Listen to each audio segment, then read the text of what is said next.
Hey guys, I want to make a video, but I'm not sure about what. Um, they don't currently let me out of the house, so I can't really meet anybody. I could like get over it. That'd be pretty cool. Um, it's amazing how I have trillions of dollars and yet none of it reaches me through some like vast conspiracy. And then they like tell him, oh, he's gonna spend it on like I don't know, drugs or whatever, and get heart attacks. I'm sure, and it's completely not the case. And if it was the case, why do you care? Like, you know what I mean? I just want to live in a nice home where I can take the medication that I want to, and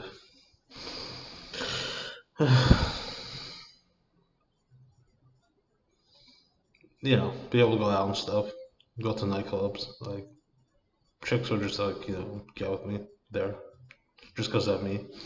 I could get shot tomorrow, so I'm trying to make a video of something, something you guys can remember me by. I'm drinking Monster Energy drinks. I preferred Red Bull before, but Monster is pretty good too. It's not better than coffee. Like I drink coffee, I don't even feel anything.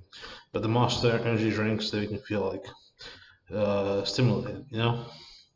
I don't have a heavy desire to drink. I know it tastes bad. Alcohol tastes bad. It's okay. It's not bad. But it tastes bad. So mm.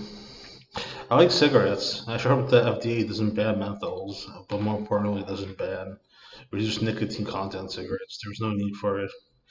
As I said, we pay 800% tax on a pack of cigarettes. Normally, it's like 5 to 10% tax on an item. You pay 5 to 10%. We pay 800% just to get back to smokes. Like really? And they act, oh well, because it makes the medical system, medical healthcare costs. No, it doesn't. If you get cancer from it, you die, and that's it. It doesn't cost them anything. Like, you know what I mean? Like if you die from smoking, you don't get any medical care for it. They give you like an oxygen tank or something, but it doesn't burden the taxpayers or anything. It's ridiculous what they did with cigarettes. Um,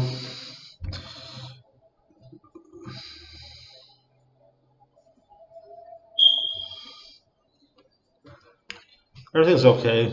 I'm drinking my energy drink, smoking cigarettes, listening to music.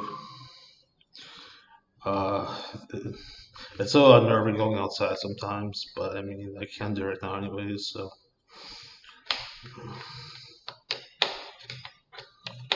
the abortion ruling was bad. I already covered it. It was a very bad ruling.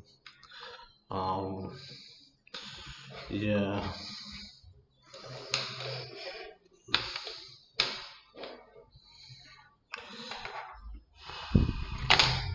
It was ridiculous too. Like right after I got the trillions of dollars from government that are still being used to fund it. I don't know what you guys would do without them, by the way. But yeah. So they gave me $100,000 bond on probation violation. It's usually like 1,500. I got $100,000 bond because some chick like burned herself a little bit on her arm, and everybody's like, "Oh, look at the poor girl burned herself. Look at this schizophrenic kid." I just gave him $100,000 bond, uh, even though he just saved the country. Now looking at that, he couldn't just give me promise to appear. He couldn't just give me a normal bond, so I could challenge the thing in court without being held hostage in a jail. You know what I mean? And my family was going to post $100,000 bond. It's 10%. Sometimes usually it's 10%. So they're going to post $10,000 to get me out, and like they raised the bond again. I said before, it was a violation of my amendment rights. Like random crazy girl does not take priority over Zeke. You know what I mean? Anyways, at least I got all that settled already after all these years of torture. I had 1 month of probation left. I don't like weed. It's too deep on a bad level that I just don't like it. Before it's I don't know. You know what I mean?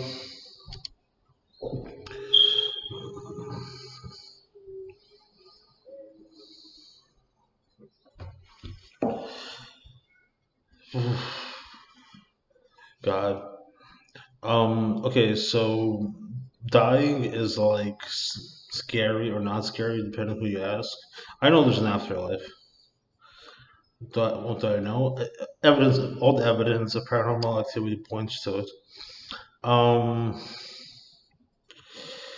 but it is scary despite that.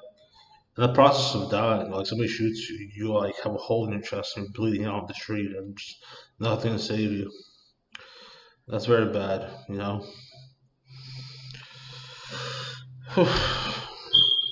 Speaking of that, that's why I'm trying to end this war in Ukraine. Like, it's senseless, you know. It's clearly senseless.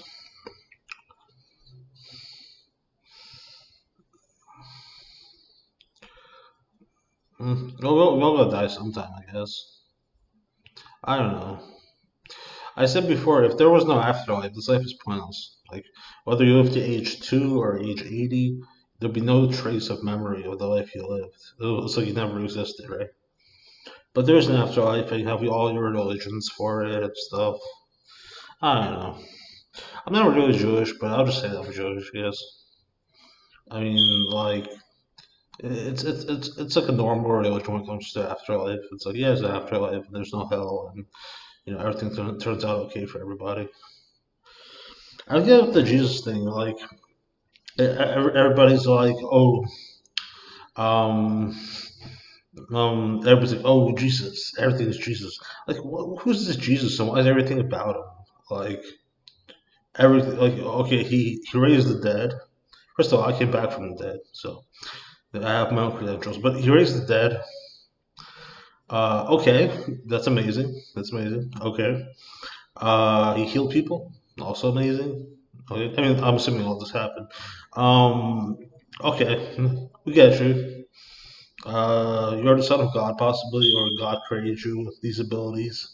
Why does our infinite existence have to depend on worshiping you? Like, okay, you're Jesus. Hey, Jesus. Like, what else are we supposed to say? And he died for our sins. Um,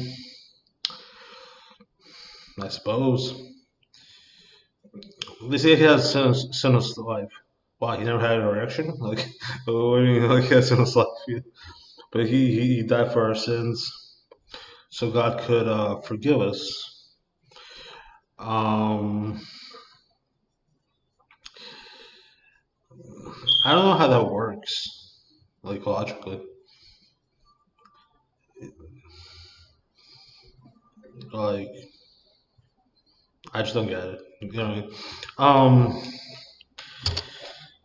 Okay, he died for our sins. He didn't even die. He died for like 3 days and came back. And then he went to heaven. So he didn't even die. The whole point of dying is that you're dead. If you just fall asleep for a few days and wake up, you didn't die for our sins. I mean, technically he did die, but there's no sacrifice. I understand if like they killed him and he died and that was it, and he sacrificed his life for us, then he actually sacrificed something. He didn't sacrifice anything. He didn't die. About the Messiah thing, everybody's like, oh well, the Jews, our ability to certify he's the Messiah. Well, apparently, I'm not heavily read in Judaism. When the Messiah comes, there is end of all conflict and world peace. Clearly, all of that didn't happen after Jesus came. There's conflict, still is conflict. There's no world peace, and I mean, he doesn't fit the criteria for the Messiah. That's what they said the Messiah would do. He didn't do that. So, yeah, basically, I guess. I don't know, man. I want to be funny and ironic. I'm gonna get a yarmulke and just like say I'm a Jewish singer. And if everybody asks about me, they'll be like, "Oh, he's a Jewish singer." Don't pay attention to him. It'll be funny and ironic. But I don't know if I could ever do that. So it's supposed to be funny. You know? I don't know why they wear those things actually, but whatever. I mean, that's their religion. You know, who am I to stop them? Well, okay, guys.